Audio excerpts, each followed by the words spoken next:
ඔබ හිටගෙන හිටියොත් හිටගෙන ඉන්න කෙනාට බණ කියන්න බැහැ ස්වාමින් වහන්සේ නමකට. ඇවැත් සිද්ධ වෙනවා. දැන් වාඩි වෙන්න. තේරෙනවනේ? යම්කිසි භික්ෂුවක් Taman හිටගෙන ඉඳගෙන ඉන්න කෙනාට බණ කියන්නත් බෑ. Taman ඉඳගෙන හිටගෙන ඉන්න කෙනාට බණ කියන්නත් බෑ. ඒක නොකල යුතු දෙයක්. දුෂ්කටයක්. දුෂ්කටයක් කියන්නේ නොකටයුත්තක්. එහෙම කළොත් අපිට සේකියා සිකපදයක් බිඳෙනවා. බිඳුනොත් දුෂ්කටාපත්තියක් හෙවත් ඇවතක් සිද්ධ වෙනවා. බුදුරජාන් වහන්සේ එහෙම බණ කියන්න එපා කියපු පිරිසක් ඉන්නවා. තේරුණානේ? න පාදුකා රූල්හස් අගිලානස්ස. තේරුණානේ?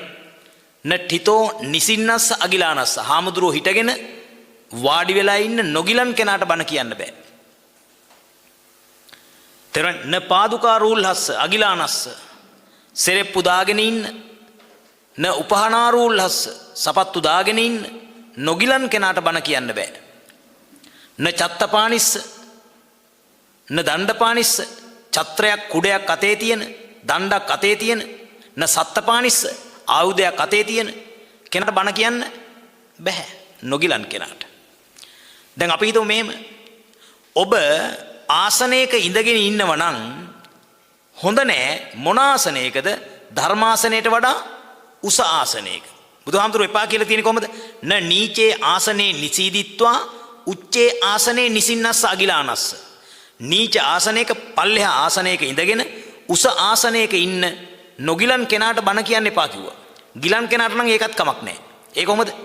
අපි හිතමු රෝහලක ඇඳේ ඉන්නවා කවුරු හරි ලෙඩෙක්. හාමුදුරුවෝ ගිහිල්ලා පහළ පුටුවක් තියාගෙන පිරිත් කියනවා. ඒකට කමක් නැහැ. ඇයි එයා ගිලන් කෙනෙක් නිසා. දැන් මෙතන අගිලන් කට්ටියනේ ඉන්නේ. නොගිලන් පුද්ගලයෝනේ. එතකොට ඔබ පහළ ආසනයක ඉන්නව නම් ආයේ නැගිටින්න උවමනාවක් වෙන්නේ නැහැ. නැගිටිනව නම් ඔය හනමිටිනේ තියෙන ධර්ම ගරුත්වයට කියලා නැගිටලා තියෙනවා. නැගිට්ටොත් නැගිටලා ඉන්න කෙනාට හාමුදුරුවන් විසින් පන්සිල් දෙන්න බෑ. ඇයි? පන්සිල් වල තියෙන්නේ බුද්ධ වචනයක්. බුද්ධං සරණං ගච්ඡාමි කියනකොට පාලි පද 3ක් කියවෙනවා.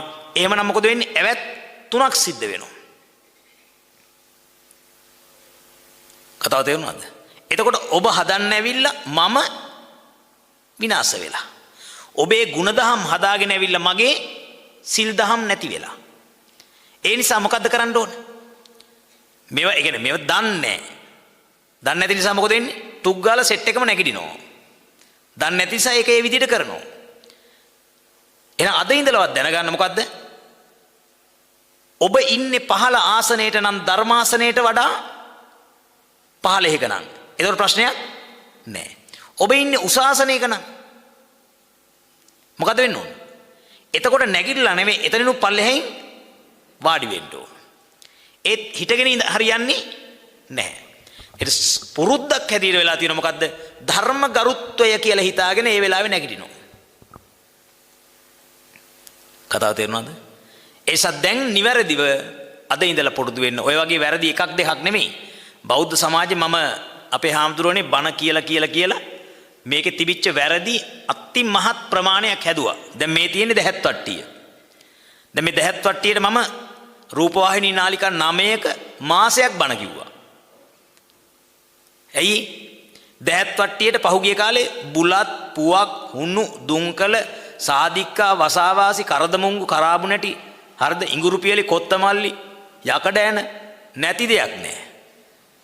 ඈ අන්තිමට ඒකට බැනලා දැන් හරි මේ ලස්සනට තියෙන දහත් වට්ටිය. දහත් විතරයි. පන්සලක හාමුදුරුව කෙනෙකුට හෝ ගිහියෙකුට බුලත් පුවක් හුණු දුම්කල දීලා ඒවා වළඳනවා නම් ඒක දෙන්න ඕන වෙනම. ආරාධනා වට්ටියට දහත් තියලා තියෙන පුරාණ සිංහල බෞද්ධ චාරිත්‍රය අනුව තේරෙනවනේ. ඒකද එහෙම කරන්න ඕන. දැන් ඔන්න පෞගිය කාලේ මම දැක්ක කොල්ලෝ ඕවා Facebook දාලා තියෙනවා මගේ කෑලි අරගෙන වීඩියෝ කෑලි අරගෙන දාලා. එතකොට රට පඬිතුයෝ ඉන්නවනේ. හරිද? ඒගොල්ලෝ කියලා තියෙනවා මොකද්ද? නෑ අපේ පන්සල් වල තියන්නේ එහෙමයි. එහෙම තිබ්බහම හාමුදුරුවෝ බුලත් මොකද්ද මේ බණ කියන ගමන් බුලත් පිටක් කනවා. ඒකේ හාමුදුරුවන්ගේ ප්‍රශ්නේ යන්නේ. තේරෙනවද කියන එක? දැන් එතකොට මොකක්ද වෙන්න ඕනේ? මෙතනින් පඩික්කමකුත් තියන්න වෙනවා. ඇයි? බණ කියන ගමන් කියලා ගහන්න.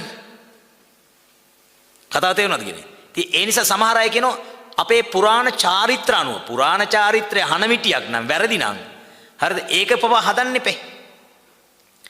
හරිද? පුරාණ චාරිත්‍රයේ අපේ මේ අවුරුදු 50කට විතර ඉහත එහෙම තිබිලා නැහැ. අපේ නායක හාමුදුරුවෝ අතීතය පිළිබඳව අධ්‍යයනය කරලා තියෙන ස්වාමින් වහන්සේලා පුරාණ අතීතයේ අපේ තිබිලා තියෙන දැහැත් වට්ටිය කියලා කියන්නේ ආරාධනා වට්ටිය. ආරාධනා වට්ටියට දැහැත් පමණයි තිබිලා තියෙන්නේ. දැන් තමයි ඒවා එන්න මොඩිෆිකේෂන් කරගෙන අලුත් විදියට යන්නේ. හරිද? හවසට අගන්. හවසට පන්සලට ඇවිල්ලා පහුවදා උදේ දානෙට ආරාධනා කරනකොට වෙනම බුලත්පුවක් කුණුදුම් කළ ගෙනත් දීලා තියෙනවා. ඒක වෙනම කතාවක්. හරි. අපි මේ එකක් දෙකක් කිව්වේ පන්සිල් සමාදන් වෙලා ඉමුකෝ. පන්සිල් වලට කලින් බණක් කියන්න